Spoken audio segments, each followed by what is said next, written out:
Hello दोस्तों, welcome to let's crack it. और भाई आज है 31 अगस्त 2020 और ये है आज का द हिंदू न्यूज़पेपर और हम करने जा रहे हैं इसको डिस्कशन स्टार्ट करने से पहले बता दी कि लेट्स क्रैक इट को आप सब्सक्राइब और लाइक शेयर कर लेना, ठीक है। चैनल सही है, काम का है, आपके काम आएगा। तो डिस्कशन स्टार्ट करते हैं।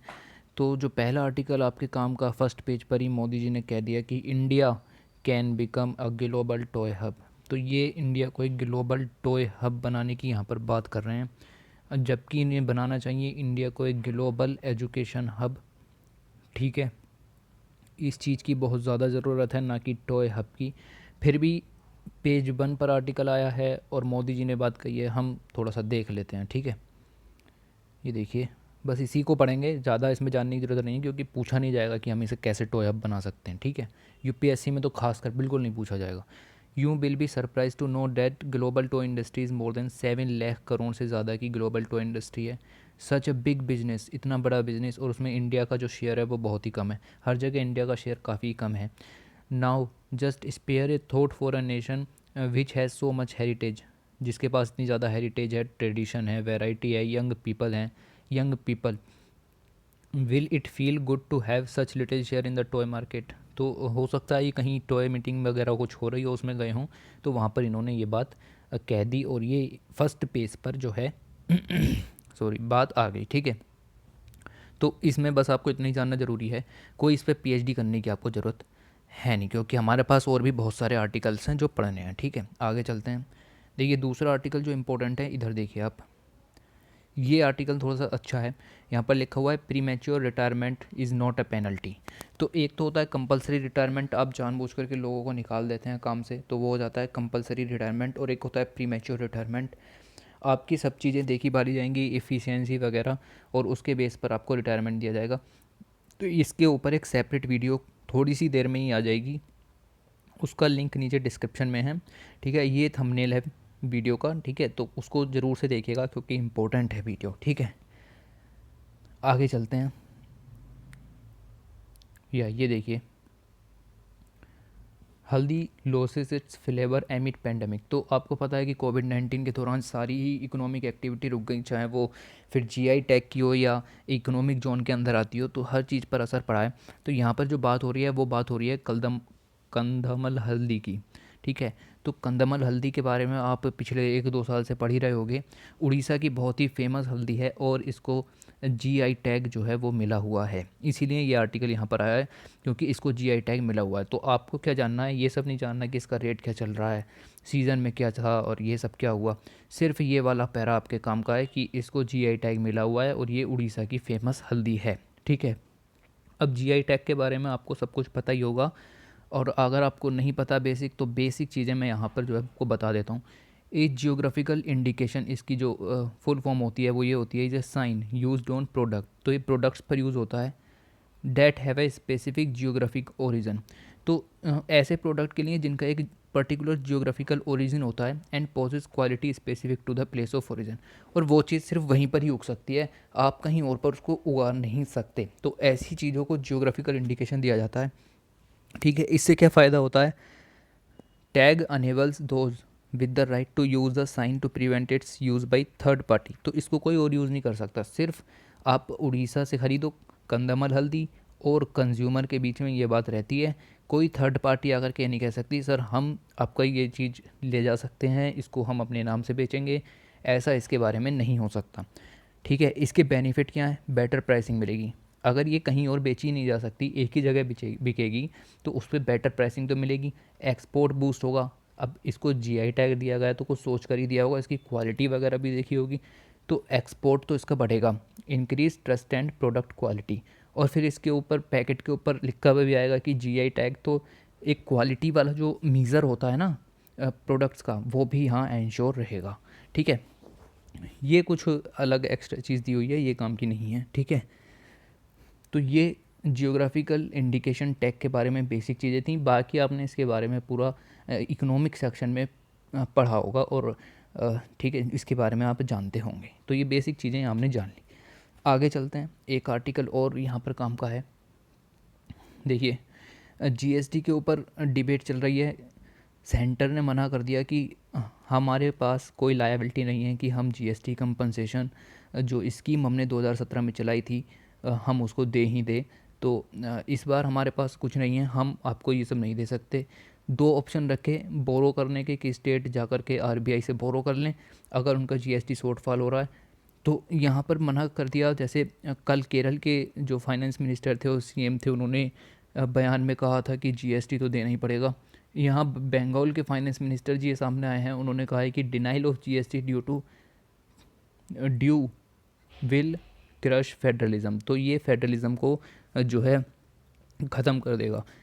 कल का जो न्यूज़पेपर था 30 अगस्त का, तो उसमें जो बताया गया था, उसमें एक एडिटोरियल आया था, उसके अंदर काफ़ी कुछ बताया गया था कि किस तरीके से जो कोऑपरेटिव फेडरलिज्म है वो कोएर्सिव फेडरलिज्म में चेंज हो चुका है। ठीक है, अब ये जो आर्टिकल था बहुत ही इंपॉर्टेंट था, अगर आप उस आर्टिकल को देख लेते हैं तो फिर आपको इसको पढ़ने की बिल्कुल ज़रूरत नहीं है, और होप करते हैं कि आप उस आर्टिकल को देखेंगे। ठीक है, और चैनल पर ही वो मिल जाएगा। ठीक है, तो इसमें हम और कुछ नहीं जानेंगे, सेम वही एक्ट ऑफ गॉड वाली चीज़ें बार बार होती हैं। ठीक है, आगे चलते हैं। टाइम इज़ वेरी प्रीसियस, इसको वेस्ट ना करें उल्टी सीधी न्यूज़ पढ़ने में। ठीक है, आइए आगे चलते हैं। कोई और आर्टिकल काम का, या ये article is poor air quality in smart cities due to lack of coordination. तो हमारे पास बहुत सारी स्कीम्स हैं और एयर क्वालिटी को इम्प्रूव करने की काफ़ी सारी इंडेक्सेस ये हैं। हमने कई सारे प्रोग्राम्स भी चलाए हैं, क्लीन एयर इनिशिएटिव वगैरह वगैरह, लेकिन कुछ इम्प्रूवमेंट दिखाई दे नहीं रहा। ठीक है, तो पहले तो आप ये देखें कि ये एयर क्वालिटी मॉनिटर्स जो मशीन या सेटअप है, ये लगा हुआ है पुणे के स्मार्ट कॉर्पोरेशन में। तो आप इस पर थोड़ी सी निगाह मारिए, ये इस तरह का होता है। ठीक है, यहाँ पर आपको वो दिख जाएगा कि एयर क्वालिटी कितनी चल रही है। ठीक है, अब इस पैरे में जो काम का है वो ये है, सेंट्रल गवर्नमेंट जो लाई थी, उन्होंने लॉन्च किया था NCAP। ठीक है, national comprehensive air pollution programme, जो कि आया था in January last year, means January 2019 में प्रोग्राम आया था। और इसका जो मेन मुद्दा था वो था, हम एड्रेस करेंगे issue of urban air pollution को यहाँ पर कम करने की बात हुई थी। किस चीज़ के बारे में? PM, पार्टिकुलेटेड मैटर 2.5, पार्टिकुलेटेड मैटर 1.0, पार्टिकुलेटेड मैटर 10, इन सबको कम करेंगे बाई 20 to 30% बाई 2024। ठीक है, तो अगर आपके मेंस में टॉपिक आए कि एयर क्वालिटी इंप्रूव करने के लिए हम जो साधन यूज़ कर रहे हैं वो सफिशिएंट नहीं है, तो आप ये पुणे का एग्जांपल यहाँ पर दे सकते हैं। देखिए, while a few air sensors have been installed, तो कई सारे एयर सेंसर्स हालांकि इंस्टॉल किए जा चुके हैं, there is no clarity whatsoever on how the data generated by the sensor to be utilise. लेकिन ये नहीं पता कि ये सब डाटा जो मैनेजमेंट है वो किस तरीके से किया जाए। डाटा आ जाता है, उसका यूज किस तरीके से किया जाए, किस तरीके से फिर यहाँ की एयर क्वालिटी को सुधारा जाए, कुछ यूज नहीं हो रहा। तो ये एक पॉइंट यहाँ पर दिया हुआ था, बाकी इस आर्टिकल में कुछ काम का नहीं था। ठीक है, यहाँ पर आपको NCAP प्रोग्राम के बारे में भी पता चला कि PM मैटर को कम करने के लिए यहाँ पर यूज़ किया गया था। ठीक है, ओके, तो नेक्स्ट जो एडिटोरियल पेज पर चलते हैं। ठीक है, जो इम्पोर्टेंट, देखिए पहले ये आया for the weakest.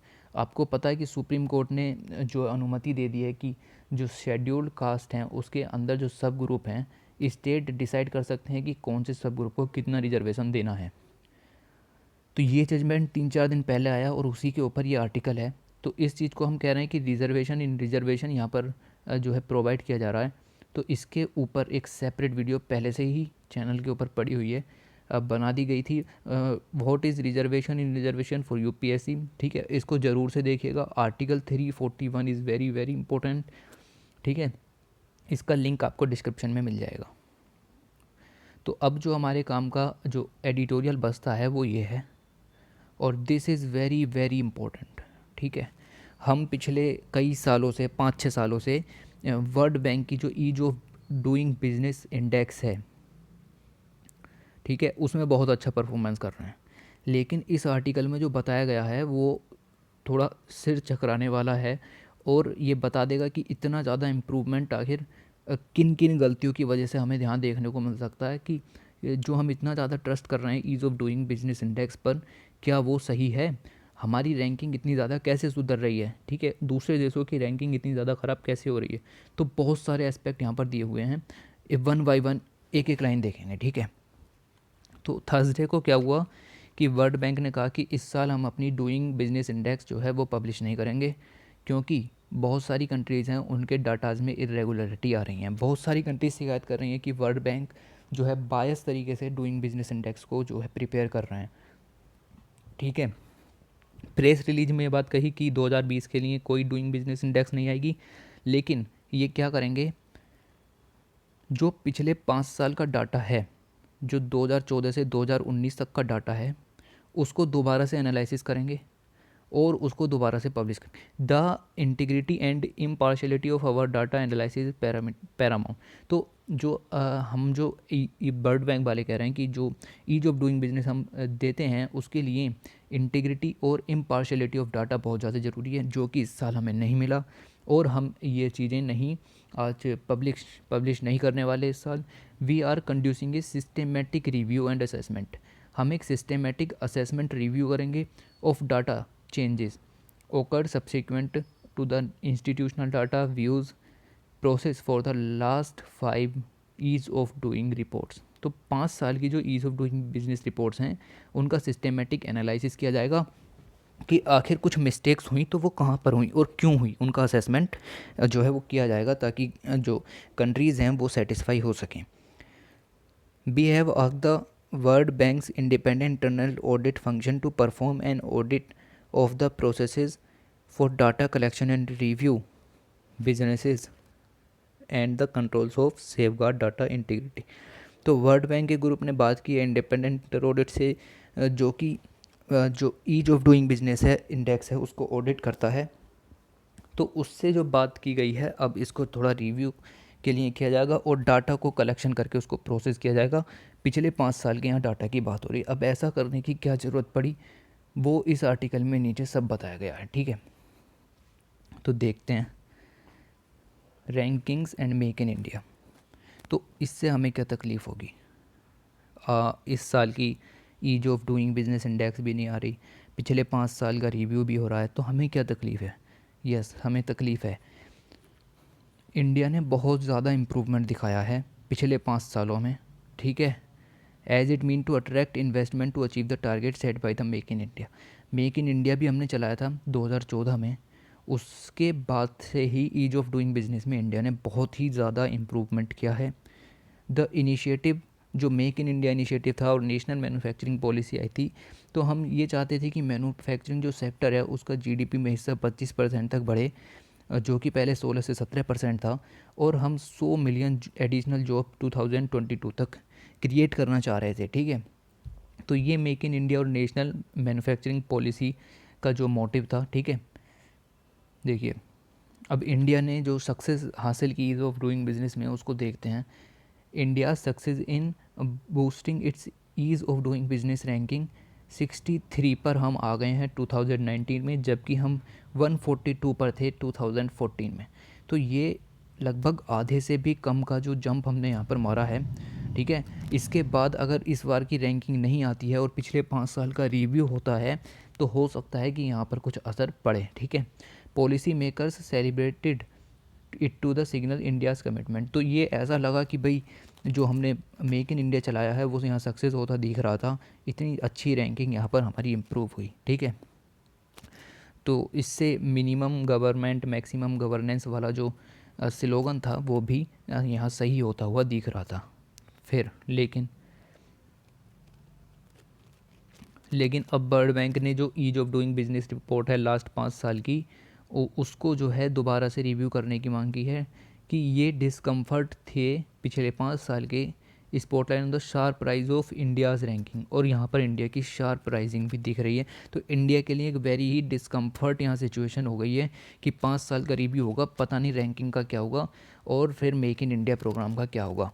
In January 2018 Justin Sandefur and Divyanshi Wadhwa's study at the Center of Global Development Fund that the improvement of India's ranking was almost entirely due to methodological change। तो ये काम का नहीं था वैसे, पर यहाँ पर इन लोगों ने बताया कि इंडिया की जो रैंकिंग है वो मेथोडोलॉजी जो चेंज की है वर्ल्ड बैंक ने इंडेक्स को नापने की, उसके द्वारा इतना ज़्यादा इम्प्रूवमेंट दिखाई दिया है। अब बाकी ग्राउंड लेवल पर कोई ख़ास इम्प्रूवमेंट हुआ नहीं है, ठीक है। अब यहाँ पर चिली के बारे में बताया गया और रशिया के बारे में बताया गया। देखो चिली की जो पोजीशन थी 2014 में वो 34वें नंबर पर था, और अब वो जाकर के 2017 में 67वें नंबर पर हो गया, ठीक है। यानी कि वर्स्ट जो है ये होता चला जा रहा है डे बाय डे और ईयर बाय ईयर। तो यहाँ पर इन्होंने कहा है कि वर्ल्ड बैंक जो मैनिपुलेट करता है ease of doing business index को, क्योंकि वो जो हमारी गवर्नमेंट है जो प्रेसिडेंसी उसको पुअर लाइट में दिखाना चाहता है, ठीक है। तो इन्होंने यही कहा कि अगर कोई दूसरी पार्टी होती है तो तब अच्छा दिखाया जाता है, लेकिन जब हमारी पार्टी आती है तो इस रैंकिंग को बहुत ही ख़राब दिखाया जाता है, ठीक है। तो यहाँ पर यही मुद्दा चिली ने उठाया कि हमारी ग्लोबल रैंक इतनी ज़्यादा ख़राब इसी वजह से आ रही है कि वर्ल्ड बैंक मैनिपुलेशन करता है, ठीक है। यहाँ पर देखिए वर्ल्ड बैंक के जो चीफ इकोनॉमिस्ट हैं पॉल एम रोमर, उन्होंने भी खुद एडमिट किया कि वर्ल्ड बैंक की ये मिस्टेक थी, ठीक है, वर्ल्ड बैंक ने कुछ गड़बड़ की हैं। अब इन्होंने खुद, ये बहुत डिबेट हुई थी उस टाइम पर, based on the things we are measuring before business conditions did not get worse in Chile, ठीक है। तो ये और सब चिली के बारे में बताया, इंपॉर्टेंट नहीं है, ठीक है। लेकिन अब आपके लिए क्या इंपॉर्टेंट है, the contrasting experience of Chile, एकदम रैंकिंग ख़राब हो गई, एंड इंडिया एकदम रैंकिंग इम्प्रूव हो गई, कास्ट डाउट्स, ठीक है। ऐसे कैसे कि एकदम से रैंकिंग ख़राब और एकदम से रैंकिंग सही, तो ये सब डाउट में आ गया। Not just the country level data but also the change of underlying methodologies, ठीक है। तो ये सब डाउटफुल इतनी चीज़ें चल रही थी। देखिए multilateral agencies decision to suspend the publication की यहाँ पर बात हुई थी, and conduct a systematic review of last 5 year is an welcome step. तो इस आर्टिकल के अंदर इसको एक वेलकम स्टेप बताया गया है कि इस साल आप ये पब्लिश मत करो, 5 साल का रिव्यू करो, जो सच्चाई हैं वो सबके सामने आनी चाहिए, ठीक है। तो इंडिया को यहाँ पर खतरा है, लेकिन चिली के लिए यहाँ एक जो अच्छी बात है कि उसकी जो रैंकिंग ख़राब हुई है, हो सकता है कि यहाँ पर कुछ माल प्रैक्टिसेस देखने को मिलें, ठीक है। Going beyond the data methodology does the ease of have predictive powers, तो क्या इसकी पावर्स क्या हैं। Recent evidence about India is telling while its rank pole vaulted it means nothing on the ground. तो रैंकिंग अच्छी improve हुई है, ठीक है, 142 से हम जो है 67 पर आ गए, लेकिन जो ग्राउंड लेवल पर है वहाँ कुछ भी नहीं हुआ। जीडीपी में जो शेयर है मैन्युफैक्चरिंग का वो अभी भी 16 से 17% के आसपास ही है, और 3.5 मिलियन जॉब्स और लॉस्ट हो गए, ठीक है। तो ये सिचुएशन तो और ज़्यादा वर्ष यहाँ पर दिखाई दे रही है। Annual GDP growth rate in manufacturing भी गिर गया, 2015-16 में 13.1% था, ज़ीरो तक आ गया, ओ माय गॉड, ज़ीरो तक आ गया इन 2019-20। तो ये डाटा जो दिया नेशनल अकाउंट्स स्टेटिक्स ने दिया, ठीक है। और उसके ऊपर से घाव पर जो नमक छिड़क दिया गया वो छिड़क दिया गया, इंडिया का इंपोर्ट बास्केट जो है वो चाइना की तरफ बहुत ज़्यादा झुका हुआ है। चाइना से हम इतना ज़्यादा इंपोर्ट कर रहे हैं, आत्मनिर्भर भारत अभियान के बाद भी अभी भी चाइना पर डिपेंडेंसी बनी हुई है, ठीक है। तो यहाँ पर ये जो मैन्युफैक्चरिंग सेक्टर है उस पर पूरा असर यहाँ पर दिखा। अब देखिए रशिया के साथ क्या हुआ। रशिया की रैंकिंग थी 120 इन 2012, ठीक है। अब ये 20 रैंकिंग पर आ गया था, यानी 100 रैंकिंग का इम्प्रूवमेंट रशिया ने यहाँ पर कर दिखाया। अब इसने कर दिखाया या फिर मिसलीडिंग हुई या माल प्रैक्टिसेस हुई, वो ये सब जाने, और अभी न्यूज़पेपर्स में ये चीज़ें आती रहेंगी। 6 ईयर्स लेटर, 6 सालों में 100 रैंकिंग हुई, और चाइना से, ब्राज़ील से इंडिया सबसे आगे निकल गया, ठीक है। लेकिन जो चाइना था, नहीं ये देखिए रशिया के साथ जो ये इन सब से आगे निकल गया, but without becoming magnet of investment. लेकिन यहाँ पर फिर भी जो एफडीआई है, जो फॉरेन डायरेक्ट इन्वेस्टमेंट है, वो रशिया में इतना ज़्यादा नहीं जा रहा था, हालांकि रैंकिंग इम्प्रूव 100 हो गई थी, ठीक है।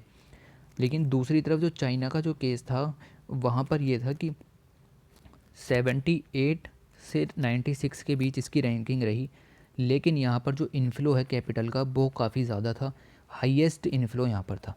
तो यहाँ रैंकिंग से कुछ खास असर पड़ भी नहीं रहा। अभी ऊपर हम बात कर रहे थे कि ease of doing business ranking का क्या असर पड़ता है, तो यहाँ कुछ खास असर पड़ भी नहीं रहा। चाइना में अब भी काफ़ी ज़्यादा इन्वेस्टमेंट हो रहा है। Many flaws, there are many shortcomings in the design and implementation of the index, ठीक है। The indicators use are de jure and not de facto, means statute के बेस पर है ना कि रियलिटी, तो रियलिटी यहाँ पर नहीं दिखाई जाती। The data for computing the index are obtained from large two cities, तो सिर्फ मुंबई का डाटा जाता है और सिर्फ दिल्ली का डाटा जाता है। तो भाई ये तो एक बहुत बड़ी मेट्रोपॉलिटन सिटीज़ हैं, इनका डाटा तो अच्छा जाएगा ही जाएगा, क्या आपने बाकी सिटीज़ का डाटा नहीं लिया, ठीक है। लॉयर्स के द्वारा, अकाउंटेंट्स, ब्रोकर्स, इन को लिया जाता है, लेकिन एंटरप्रेन्योर जो बैकबोन है मैन्युफैक्चरिंग सेक्टर्स की, उनका डाटा नहीं लिया जाता। The world banks own internal boss dog, तो वर्ल्ड बैंक की ही एक सब्सिडरी जैसे कि इंडिपेंडेंट एवोल्यूशन ग्रुप, इन्होंने 2013 में रिपोर्ट दी थी। इन्होंने क्वेश्चन किया कि भाई रिलायबिलिटी और ऑब्जेक्टिविटी इंडेक्स की हम क्वेश्चन करते हैं कि यहाँ पर कोई रिलायबिलिटी नहीं है इंडेक्स की। वर्ल्ड बैंक ने कंडक्ट किया ग्लोबल एंटरप्राइज सर्वे, ठीक है, collecting information from companies. Interestingly there is no correlation between the ranking, ठीक है। तो उसके बाद इन्होंने एंटरप्राइज सर्वे किया, लेकिन अब मज़े की बात ये थी कि ईज ऑफ डूइंग बिजनेस जो इंडेक्स है और एंटरप्राइज जो सर्वे कराया गया उसमें कोई रिलेशन होता ही नहीं है। तो रिलेशन करा करके आपने क्या दिखा दिया, ये कुछ साबित हुआ नहीं, ठीक है। फिर 2015 में ये एक रिपोर्ट आई, रिपोर्ट का नाम इम्पोर्टेंट नहीं है, ना ही आपको पढ़ने की ज़रूरत है। रिपोर्ट क्या कहती है, overall we find that the single numerical estimate of legally required time for firm to complete certain legal and regulatory processes provided by the doing business surveys does not summarize evenly modestly well the experience of firms as reported by the enterprise survey। तो enterprise सर्वे का data काफ़ी ज़्यादा अच्छा था, लेकिन जो ease of doing business का data था वो अच्छे से समराइज़ नहीं हो पा रहा था। इस बात को इन्होंने अपनी जो रिपोर्ट है उसमें फिर से दिखाया था। तो कुल मिलाकर के हमें अभी तक यही देखने को मिला कि ना तो ये इंडेक्स कुछ ज़्यादा काम की है, दूसरी बात माल प्रैक्टिसेस की यहाँ पर बात हो रही है। खुद अगर सीईओ कह रहे हैं तो ये बात थोड़ी सी चिंता करने वाली है, ठीक है। ये आपके काम का नहीं था, मैंने कट कर दिया। Unfortunately such simplistic formalities are use under quantitative index of disadvantage of the workers. For instance, to meet the ease of doing business targets, safety standards of the factories are compromised। तो ऐसा होता है ना, जैसे ज़्यादा से ज़्यादा production करना है, मैन्युफैक्चरिंग अगर बढ़ानी है, तो आपने फैक्ट्रीज़ के जो मीज़र्स होते हैं सेफ्टी के, उनके साथ भी कंप्रोमाइज़ किया। 8 घंटे वर्कर्स जो है, एक मशीन अगर चलनी थी आपने उसको 15 घंटे चलाया, दुगना टाइम उससे लिया, तो जो सेफ्टी फीचर्स हैं उस पर भी असर पड़ता है यहाँ पर। इन 2016 द महाराष्ट्र गवर्नमेंट ने एबॉलिश कर दिया annual mandatory inspection of steam boilers, ठीक है। तो ये देख रहे हैं आप सेफ्टी फीचर्स का कितना बड़ा यहाँ पर जो मजाक हुआ। Under the boilers act of 1923 के अंदर जो स्टीम बॉयलर्स होते हैं उनका सर्वे नहीं होगा। सर्वे होता तो आपको पता चल जाती ना कि आपका जो सिस्टम है वो ख़राब नहीं है और मैन्युफैक्चरिंग के लायक भी नहीं है। And the Indian boilers regulation 1950 in its place third party inspection and employers self certification are mandated. अपने आप ही खुद को सर्टिफिकेशन दे दो, ठीक है। अब इंस्पेक्शन वाला आएगा तो पैसे लेगा और काम कर देगा, ठीक है। बात समझ रहे हैं आप, सीधी सीधी सी बात है। However no factory has completed its self certification and submitted the third party certificate। most other states have copied the Maharashtra practice।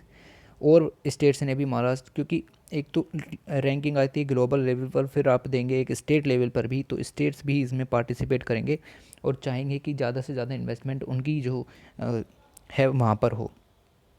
Industrial safety standards have been practically abolished. Such a change is truly a case of a race to the bottom to please the rating agency, ठीक है। तो नीति आयोग यहाँ rating agency दे रहा था states की, तो states एक दूसरे के साथ ही कि भाई हम तो बॉयलर सेक्ट में चेंज करके सेफ्टी मेजर्स नापेंगे ही नहीं, ना ही कोई कमी मिलेगी, ना ही रैंकिंग में कुछ असर आएगा, बल्कि रैंकिंग इंप्रूव भी हो जाएगी। तो इस तरह की माल प्रैक्टिस, और ये देखिए रेस टू द बॉटम, जो हम एक तरीके से वहाँ पर ही जा रहे हैं, ठीक है। कर तो हम जो है अच्छा करने के लिए रहे हैं, लेकिन हो क्या रहा है, ठीक है। टू सम अप, तो ये कंक्लूज़न के तौर पर द वर्ल्ड बैंक की जो एनुअल रिपोर्ट है doing of business report, accounts of data authentication issues की यहाँ पर जो दिक्कत देखने को मिली, बहुत सारी कंट्रीज़ एकदम से इम्प्रूव कर गई, कुछ की रैंकिंग बहुत ज़्यादा ख़राब of some countries has implications for India के लिए भी ये ख़राब चीज़ हुई। Since 2015 the government has invested considerably political and administrative capital to improve India's global ranking but impressive success but with in impressive success के, तो बहुत सारा पैसा ग्लोबल रैंकिंग को इम्प्रूव करने में और एडमिनिस्ट्रेशन पे खर्चा हुआ, but the enhanced ranking was fail to augment investment. तो उस हिसाब से इन्वेस्टमेंट और एफडीआई आया नहीं। ठीक है, क्यों नहीं आया? Analytical and empirical foundations of the index are weak. तो एनालिटिक्स नहीं था हमारे पास, इंडेक्सेस को एनालिटिक्स करने के लिए कुछ भी नहीं है। इंडेक्स आती है हम खुश, ठीक है, अरे उस पर एनालिसिस करो कि कौन कौन से पॉइंट रह गए, ठीक है, वो सिस्टम नहीं है और एक्सिस्टेंस करेगा भी नहीं, करता भी नहीं।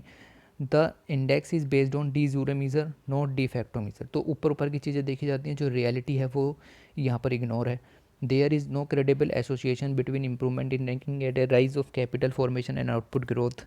तो बहुत सारी दिक्कतें। इट इज़ टाइम, ये देखिए, it is time the world bank को रीथिंक करना चाहिए कि institutional investment in producing the business doing business report India should do some soul searching as to why the much trumpeted rise in global ranking has failed माइजरेबली on the ground.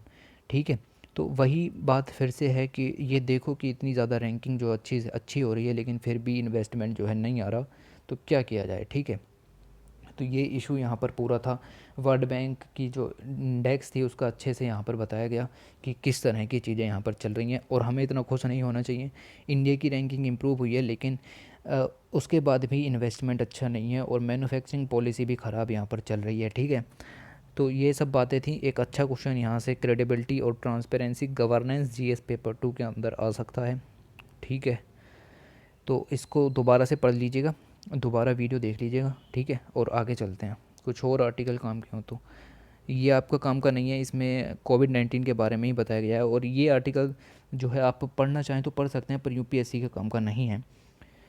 ये article आपका आत्मनिर्भर भारत, अगर आपने Kurukshetra magazine के analysis देखते हैं तो आपको ये भी पढ़ने की ज़रूरत नहीं है, ये डे बाई डे आर्टिकल्स आते रहते हैं। ये सुशांत सिंह राजपूत केस के ऊपर है, और ये आर्टिकल भी एसएसआर जो सुशांत सिंह राजपूत जी हैं उसके केस के ऊपर है। ठीक है, okay, then no further article is important, I have read also. Okay, so this is your today's analysis of the Hindu newspaper, और चैनल को लाइक और सब्सक्राइब कर लेना। ठीक है, बस चलते हैं फिर, थैंक यू।